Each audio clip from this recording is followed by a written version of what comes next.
Chers amis, bonsoir, Shabbat Shalom. Nous lisons cette semaine la paracha Lech Lecha, célèbre en tout, qui veut dire pars, c'est l'ordre de Dieu adressé à Abraham, qui veut dire aussi va pour toi, et qui de fait marque l'introduction d'un nouveau personnage qui déboule un petit peu de manière surprenante dans le récit de la Torah. On en parle à la toute fin de la paracha précédente, Noach. On parle donc de ce Abraham qui va être si important et dont la vie court sur plus de 4 parachiotes. Alors, la nouveauté instaurée par Abraham a de nombreuses dimensions. La première d'entre elles, c'est la voie de la bénédiction. En ce sens, Abraham est totalement à différencier, enfin ce sont deux personnages qui apparaissent ensemble sur la scène de l'histoire, Abraham et Nemrod, et qui représentent deux choix de civilisation totalement différents l'un de l'autre. Nemrod, lui, dans son nom, porte la racine de la révolte. C'est celui qui n'accepte pas le fait que Dieu ait envoyé le déluge et qui compte sur ses propres forces pour établir sa propre civilisation détachée de tous les cieux. Là où Abraham, lui, fait confiance justement à ce qu'il y ait autre chose dans le monde que ce qu'il voit, que ce qu'il pense, ce qu'il peut peser et quantifier. Et c'est ce que l'on appelle la voie de la bénédiction. Une nouvelle attitude d'Abraham, bien sûr, c'est à Ivri. C'est le premier qui mérite cet adjectif de Ivri, qui veut dire passage, parce que la vie d'Abraham témoigne de ce passage, et selon la merveilleuse formule de André Neher, qui veut dire aussi passeur. De fait, Abraham est le passeur de nombreuses dimensions. C'est le passeur tout d'abord de la dimension céleste et de la terre. C'est lui qui instaure des puits qui vont creuser au fond de la terre, et c'est celui qui invente quelque part la prière qui nous fait atteindre les cieux. C'est le passeur aussi d'alliance, celui qui instaure la paix, qui relie des choses qui ne devraient pas être reliées. C'est ça, être passeur dans le monde. Il instaure la paix entre des roitelets qui ne cessent de se faire la guerre. Il instaure une paix sociale et politique. Et c'est aussi le passeur entre les vivants et les morts. C'est le premier qui enterre son mort, Sarah, sa femme, dans la caverne de la Marpella. Et donc qui fait ce passage, cette continuité de vie entre les morts et les vivants. Et puis bien sûr, Abraham, c'est aussi l'homme de foi, Ma'amin Arishon, celui qui pour la première fois instaure une sorte de rapport différent au divin. C'est la phrase de Yeshayahu Leibovitz qui dit à Ma'amin Arishon, le premier grand croyant, et Akarat, une activité nouvelle en quelque sorte de l'homme en ce monde, Akarat Elohim al yedei Adam, la recherche d'une connaissance de Dieu par l'homme lui-même. C'est quelque chose qui n'existait pas. L'homme était perclus de terreur, perclus de crainte, perclus de superstition, mais cette entreprise à la fois de générosité interne et peut-être aussi de raison qui consiste à rechercher la connaissance de Dieu, c'est quelque chose de nouveau qui est instauré pour la première fois par Abraham. Le verset de la Genèse 15:6 en atteste.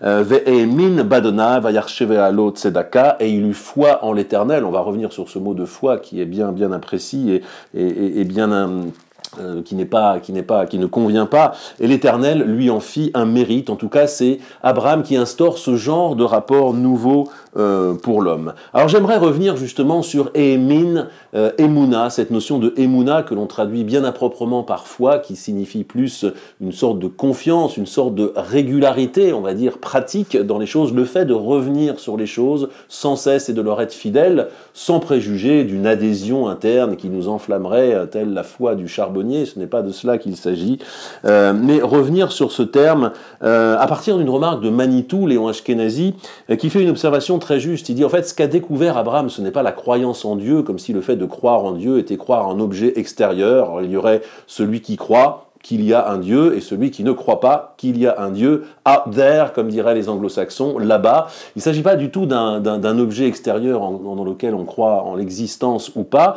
Il s'agit d'une compréhension divine de Dieu à partir de sa propre activité, à partir de soi-même. C'est comprendre que l'on est une créature de Dieu de manière interne, de manière spirituel en réalité, et non pas du tout croire à l'existence d'un objet extérieur qui s'appellerait Dieu. Il y a un magnifique commentaire de Rashi qui abonde dans cette compréhension, dans cette interprétation que donne Manitou de la véritable révolution cognitive et spirituelle d'Abraham. C'est son commentaire sur le verset de Genèse 15:5 qui dit « Vayotse oto achutza » Il le fit sortir à l'éternel. Dieu fit sortir Dieu fit sortir Abraham à l'extérieur et lui dit « Abet Abetna Shamaima ou Sfora Kochavim, regarde donc les étoiles, peux-tu en supputer le nombre? Vayomer lo ko Adonai Zaracha, ainsi reprit-il, sera ta descendance. Et Rashi commente ce verset de manière étonnante, il dit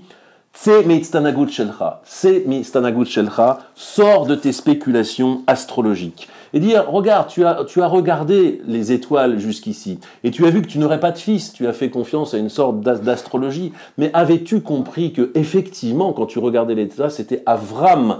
On sait que Abraham a changé de nom, Avraham, on lui a rajouté un hé, un souffle, une capacité de vision, un élargissement de lui-même. Mais il lui dit, regarde, ce que tu voyais quand tu regardais les étoiles, tu as vu que Avram n'aurait pas de fils, mais Abraham, lui, en aura. Donc sors de tes spéculations, sors des étroitesses en réalité de ta vision qui te font comprendre les choses d'une manière restreinte. Mais c'est que le monde ne cesse d'ajouter des élargissements. La bénédiction, c'est cela, des choses qu'on n'a pas prévues, qui ne sortent pas de notre esprit, et de les accepter, en fait, change totalement la pertinence de la vision. Oui, Abraham n'aura pas de fils, mais Abraham, lui, en aura. Et c'est complètement nouveau, et Rashi abonde encore dans cette explication avec cette notation extraordinaire en disant « Abetna Hashamaima », regarde donc les étoiles. Le mot « abet » en fait signifie regarder de haut vers le bas. On aurait tendance à penser, quand on lit ce verset, qu'il lui demande de lever la tête et de regarder les étoiles, mais Rashi dit pratiquement un commentaire de fiction, il dit « Il le fit sortir de l'espace vide du monde et l'éleva plus haut que les étoiles, et c'est le sens de Abata, du haut vers le bas. » C'est comme s'il le sortait justement du monde physique et de son déterminisme, de ses contraintes, il lui dit « Regarde maintenant du haut vers le bas, regarde les étoiles, et comprends que la vision qu'on peut en avoir, ce sont des visions étriquées. » Et ça rappelle tout simplement la phrase de Nietzsche qui dit l'idolâtrie fondamentale de l'homme, c'est qu'il regarde vers les étoiles. Et tant qu'on regarde du bas vers le haut, vers les étoiles, on pense que les étoiles sont supérieures à nous. Ça rappelle aussi d'ailleurs une autre phrase de Godard dans un autre contexte, mais qui montre bien, qui dit que la différence entre le cinéma et la télévision, c'est que le cinéma, on est assis vers le bas et on regarde vers le haut. L'écran est toujours un petit peu plus haut que notre regard. Et la télévision, c'est exactement l'inverse. Bon, dans un sens différent, on est plutôt en haut et c'est un petit objet que l'on regarde vers le bas. Bref, l'idée ici qui abonde dans l'intuition première de Manitou, c'est de dire que Abraham est un homme de bénédiction. Pourquoi l'est-il? Non pas encore une fois parce qu'il croit en un flux extérieur physique dont il aurait trouvé la source, mais parce que la bénédiction est en nous, tout simplement. Elle réside dans notre capacité de vision.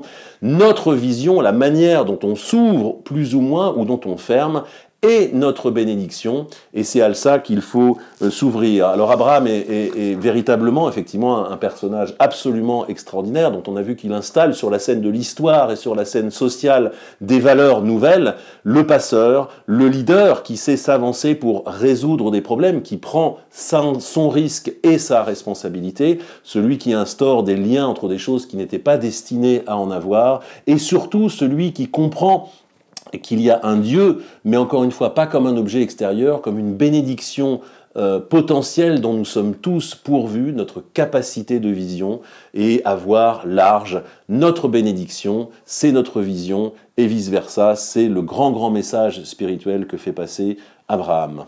Shabbat Shalom.